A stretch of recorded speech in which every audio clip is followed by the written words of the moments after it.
दोस्तों, आपका हमारे चैनल पर स्वागत है। ये कहानी मारनी नाम की एक महिला से शुरू होती है जो पिछले 2 सालों से जेल में बंद है। अब उसके अच्छे व्यवहार के कारण पुलिस उसे छोड़ देती है। उसकी सजा पूरी तरह माफ नहीं की गई, लेकिन अब जो भी सजा बाकी थी उससे उसे अपनी जिंदगी में काटना होगा। अपने घर में एक कैदी की तरह उसके पैरों में एक ट्रैकिंग डिवाइस भी लगाई गई है जो उसके चलने पर पुलिस को बता देगी। यानी वो अपने घर में 100 फीट से ज्यादा नहीं चल सकती थी। यदि वो बाहर जाती या अपने घर से भागने की कोशिश करती है तो पुलिस को इस डिवाइस की मदद से इसके बारे में पता चल जाएगा। अब एक पुलिस इंस्पेक्टर मारनी को उसके घर छोड़ने आता है, जो डिवाइस की चाबियां अपने पास रखता है और यह भी कहता है कि हम तुम पर हर समय नजर रखेंगे। मारनी ने वास्तव में अपने पति को मार डाला था, जिसकी वजह से उसे सजा दी गई है। उनके खून के धब्बे आज भी उनके घर की दीवारों पर मौजूद हैं। मारनी के पति भी एक पुलिस अधिकारी थे। वो इंस्पेक्टर जो मारनी को उसके घर छोड़ने आया था, वो उसके पति का साथी था जिसका नाम शैंक्स है। इसलिए शैंक्स भी अपने दोस्त की मौत से बहुत दुखी था, लेकिन मारनी ने जानबूझकर अपने पति की हत्या नहीं की। दरअसल उसने खुद को बचाते हुए गलती से उसे मार डाला, लेकिन शैंक्स ने मारनी की किसी भी बात पर विश्वास नहीं किया। वह उससे कहता है कि जैसा तुम बता रही हो, मेरा दोस्त ऐसा कभी नहीं कर सकता।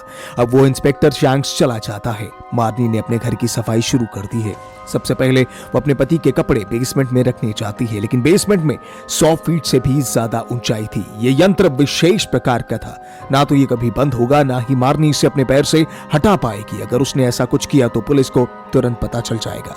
इसलिए वो बैग को दूर से ही फेंक देती है, जिससे बैग खुल गया और सारा सामान बेसमेंट में फैल गया। इसके बाद वो सबसे पहले दीवार से खून का धब्बा हटाती है जहां उसके पति की मृत्यु हो गई। वो अपना घर साफ करती है, वो अपने हाथ धोती है और अपने कपड़े पहनती है। उसने बहुत दिनों के बाद अपने कपड़े पहने। वह कई दिनों के बाद अपने बिस्तर पर सोई थी। एक दिन वो खिड़की के पास बैठकर सोचने लगी कि पुराने दिन कभी वापस नहीं आ सकते। अब ये समाज उसे कभी स्वीकार नहीं करेगा, सिर्फ इसलिए कि उसने अपने पति की हत्या कर दी थी। वो सोचती है कि जो दोस्त उससे पहले मिलते थे, वो उसके घर आते थे, अब कोई नहीं सोचता कि वो अच्छी है। सभी उससे नफरत करने लगे हैं, वो उसे नजरअंदाज कर रहे हैं। उस रात मारनी के साथ अजीब घटनाएं घटने लगती हैं। कभी कभी उसके पास बड़ी मोमबत्तियां होती हैं जो हवा से जलती या बुझती हैं। उसे अपना ही घर छोड़ने की इच्छा महसूस होती है। उसने जाकर देखा तो बाहर एक आदमी था जो पिछले 1 साल से वो उसके घर के बेसमेंट में रह रहा था। वैसे भी वो मारनी से डरता है और वहां से चला जाता है। अगली सुबह दिन के उजाले में मारनी को कुछ नहीं होता। वो पूरा दिन बहुत अच्छे से बिताती है। अब वो किराने का सामान लेने के लिए बाहर नहीं जा सकती थी, इसलिए उसने फोन पर किचन का सामान ऑर्डर किया। जॉय नाम का एक लड़का मारनी को सामान देने आता है। वो कहता है कि आज से मैं तुम्हें सारा सामान देने आऊंगा। एक रात वो सिगरेट चलाने के लिए अपना लाइटर चलाती है। अचानक उसके सामने एक भयानक चेहरा आ जाता है जो किसी और का नहीं बल्कि उसके पति का था, जिसे देखकर वो डर जाती है। वो बिस्तर से नीचे गिर जाती है। वो बाहर जाने के लिए दरवाजे की ओर दौड़ती है, लेकिन अचानक उसे याद आता है कि वो अपने घर से बाहर नहीं जा सकती। अगर वो ऐसा करती है तो पुलिस उसे 10 साल के लिए गिरफ्तार कर लेगी। अब उसके पति की आत्मा धीरे धीरे उसकी ओर बढ़ रही थी। वो उसकी टांग खींचती है। उस समय मारनी डर के मारे भाग जाती है और वो बेसमेंट में गिरकर बेहोश हो जाती है। थोड़ी देर बाद शैंक उसके पास आता है, क्योंकि उसे ट्रैकिंग डिवाइस से पता चल जाता था। जब वो होश में आती है तो शैंक्स को अपने सामने पाती है, इसलिए अब वो उससे कुछ नहीं कहती उसके साथ क्या हुआ और वो यहां तक कैसे पहुंची, क्योंकि उसे खुद ही यकीन नहीं होता कि उसके साथ हुआ क्या और क्या नहीं। तभी उसकी नजर दीवार पर खून के निशान पर पड़ती है, जिसे उसने मिटा दिया था, लेकिन अब वो वापस आ गया था। मारनी को रात को नींद नहीं आती थी। वो पूरी रात डर में गुजारती है और खुद को समझाती है कि मारनी डरो मत, भूत प्रेत कुछ नहीं होते। अगली सुबह से उसके घर में असाधारण अजीब सी चीजें शुरू हो जाती हैं। अब उसे लगने लगा कि इस घर में उसके साथ कोई और भी रह रहा है। उसे अपने घर के ऊपरी हिस्से से किसी के चलने की आवाज सुनाई देती है। जब वो किचन में कॉफी बनाने जाती है तो देखती है सामने शेल्फ पर रखे बर्तन हिल रहे थे। अचानक वो बर्तन उसके ऊपर गिर जाते हैं। मारनी खुद को बचाती है, लेकिन अब इस घटना के बाद उन्हें यकीन हो गया कि इस घर में उसके पति की आत्मा है, जिससे वो परेशान है। मारनी ने बहादुरी से उसका सामना किया और कहती है कि मैं यहां से कहीं नहीं जाऊंगी, ये मेरा भी घर है। ऐसे ही कुछ दिन और बीत गए। अब मारनी के पति की आत्मा उसे दिन में भी परेशान कर रही थी। शैंक जो बाहर बैठा था मारनी के घर पर नजर रखता था, लेकिन उसे कुछ भी पता नहीं लग रहा था कि उस घर के अंदर हो क्या रहा है। इन सब के बीच मारनी का एक अच्छा दोस्त बन जाता है जॉय, जो उसके घर सामान देने आता था, वो अच्छे दोस्त बन जाते हैं। एक दिन वो उसे अपने पति के बारे में बताती है। वो कहती है कि दुनिया के सामने उन्होंने मेरे साथ बहुत अच्छा व्यवहार किया, लेकिन अकेले में वो शराब के नशे में मुझे मार डालता था और वो बहुत अत्याचार करता था। मैंने कई बार पुलिस से शिकायत भी की, लेकिन किसी ने भी मुझ पर विश्वास नहीं किया, ना ही पुलिस को कोई सबूत मिला, क्योंकि वो मुझे इस तरह से मारता था कि मेरे शरीर पर कोई निशान नहीं रहता था। एक रात जब वो मुझे चाकू से डरा रहा था, इसलिए खुद को बचाने के लिए मैंने उसे चाकू से मार डाला, जिससे उसकी मौत हो गई। ये सब सुनकर जॉय कहता है कि चाहे कोई तुम पर विश्वास करे या ना करे, लेकिन मैं करता हूं, क्योंकि अब जॉय उसे पसंद करने लगा था। अब वो जॉय से भूतों के बारे में जानने के लिए कहती है। वो बहुत सारी किताबें मंगाती है। उन किताबों को पढ़ने के बाद उसे पता चलता है कि सबसे पहले उस आत्मा की चीजों को घर से हटाना होगा जहां वो रहता था। फिर पूरे घर को पवित्र जल छिड़क कर साफ करना होगा और साथ ही आत्मा को फोन पर कहना पड़ता है, आंख से ओझल हो जा। मारनी सोचती है वो सब कुछ करेगी, लेकिन उसने अपने पति का सामान बेसमेंट में फेंक दिया था। अब उसके सामने ये चुनौती थी कि उसे 3 मिनट के अंदर बेसमेंट में जाकर अपने पति का सामान वापस लाना है, क्योंकि 3 मिनट बाद उसके पैर पर ट्रैकिंग डिवाइस काम करना शुरू कर देगा। अब वो ऐसा ही कर सकती थी। वो बेसमेंट में जाती है और जल्दी से सारा सामान इकट्ठा करके रख देती है। तभी उसके पति की आत्मा उसका पैर खींचती है और उसे दूर फेंक देती है, लेकिन फिर भी मारनी सामान ऊपर ले आई थी। तभी शैंक उसके घर का शोर सुनकर अंदर आता है, जो हमेशा उसके घर के बाहर रहकर उस पर नजर रखता था। जब उसने मारनी के चेहरे पर चोट के निशान और उसकी नाक से खून निकलता देखा, फिर वो सोचता है कि उसने अपने पति को नहीं मारा होगा। हत्यारा कोई और है जो अब उसे भी मारने की कोशिश कर रहा है।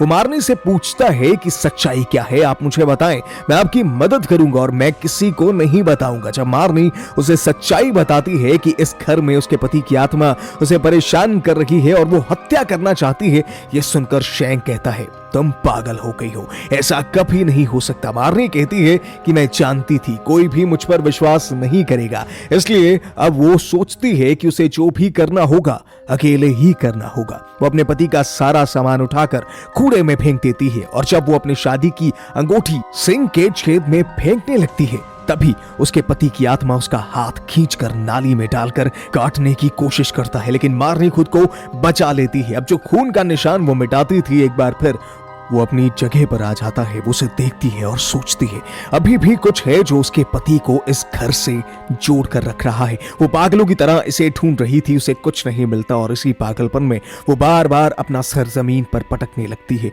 तभी फर्श पर लगी एक टाइल टूट गई। ये देखकर वो बहुत हैरान हो जाती है। अब वो धीरे धीरे आधी टाइलें भी तोड़ देती है, जिसके तहत उसे पैसों से भरा बैग मिलता है, जिसे देखकर वो कहती है, ये वो सामान था जो मेरे पति के पास अभी भी इस घर में है। पैसे को देखकर वो ये सोचती है कि अब उसे इन पैसों का क्या करना चाहिए।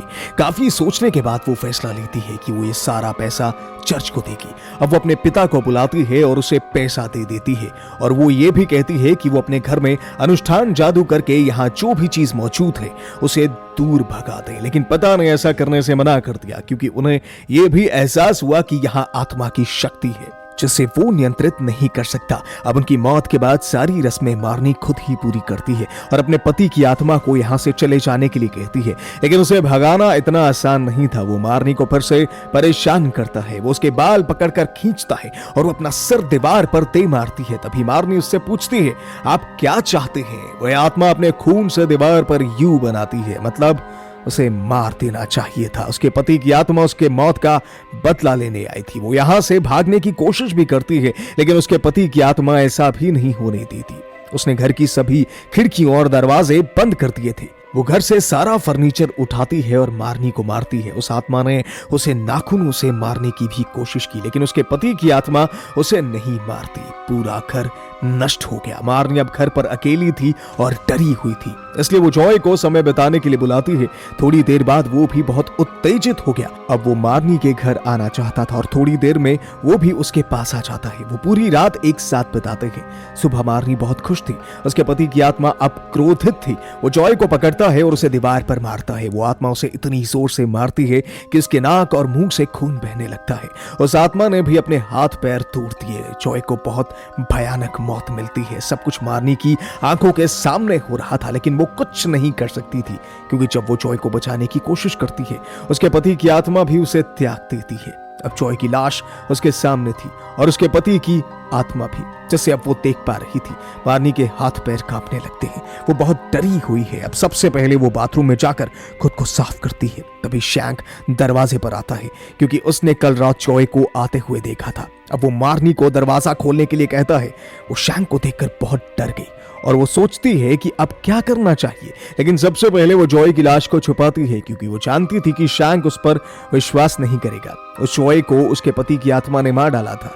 उसने जॉय के शव को टाइल्स के नीचे छिपा दिया। फिर वो फोन को शर्ट से साफ करके अंदर रख देती है। तभी शैंक अंदर आ गया। मार्नी से भ्रमित करके जल्दी से जल्दी भेजना चाहती थी, क्योंकि ऊपर के कमरे में जस्ट टाइल्स के नीचे उसने शव को छुपाया था। टांगे उसी छत के नीचे खड़ी थी। शव कभी भी छत से उसके सर पर गिर सकता था। कभी कभी ऐसा ही होता है। जब जॉय का शव टांग पर गिरा, अब उसे लगा कि मार्नी ने जॉय को भी मार डाला है, जैसे उसने अपने पति को मार डाला था। अब वो उसको उसके लिए गिरफ्तार कर लेता है। मार्नी अपने बचाव में कुछ नहीं कहती, क्योंकि वो अब भी ये घर छोड़ना चाहती थी। अब जब शैंक्स उसे ले जा रहा था, वो देखती है कि मार्नी के पति की आत्मा उसे उठाकर दूर ले जाती है। शैंक्स ने पहली बार मार्नी के पति की आत्मा को देखा। जब वो उस आत्मा को रोकने की कोशिश भी करता है, तो वो भी उसकी ताकत के आगे नहीं टिक पाता। उसने पूरे घर में आग लगा दी। आत्मा मार्नी और शैंक को उठाकर तहखाने में फेंक देती है। सिर में चोट लगने से शैंक बेहोश हो गया। मार्नी भी उसे होश में लाने की कोशिश करती है, लेकिन वो नहीं कर सकती। आग घर में फैल चुकी थी। तहखाने का दरवाजा भी बंद हो जाता है। अब मार्नी सबसे पहले शैंक की जेब से चाबी निकालती है और अपने डिवाइस को खोलती है, और फिर उसके हाथों की हथकड़ी। फिर वो वेंटिलेशन की तरफ भागती है। उसने उसे खोला और बाहर चली गई। फिर वो दोबारा वापस आती है और शैंक को बचाकर बाहर ले आती है, लेकिन जब वो जा रही थी, उसके पति की आत्मा उसे फिर से पीछे से पकड़ लेती है। वो उसे आग में जलाकर मार डालना चाहती थी। फिर मार्नी अपनी शादी की अंगूठी उसके चेहरे पर दे देती है और उसे मार देती है और कहती है कि अब ये खत्म हो गया, अब सब कुछ खत्म हो गया, मुझे अकेला छोड़ दो। तभी उसके पति की आत्मा उसे छोड़कर चली गई। वो हमेशा हमेशा के लिए चली गई थी, मतलब कि आखिरी चीज थी उनकी अंगूठी। शैंक्स और मार्नी भागकर बाहर आ गए थे। उसका घर जलकर राख हो गया। अब शैंक भी, क्योंकि वो पूरी सच्चाई जान चुका था, मार्नी को यहां से भाग जाने के लिए कहता है, चले जाओ, मैं सब संभाल लूंगा। मार्नी भी ऐसा ही करती है। वो वहां से चली जाती है।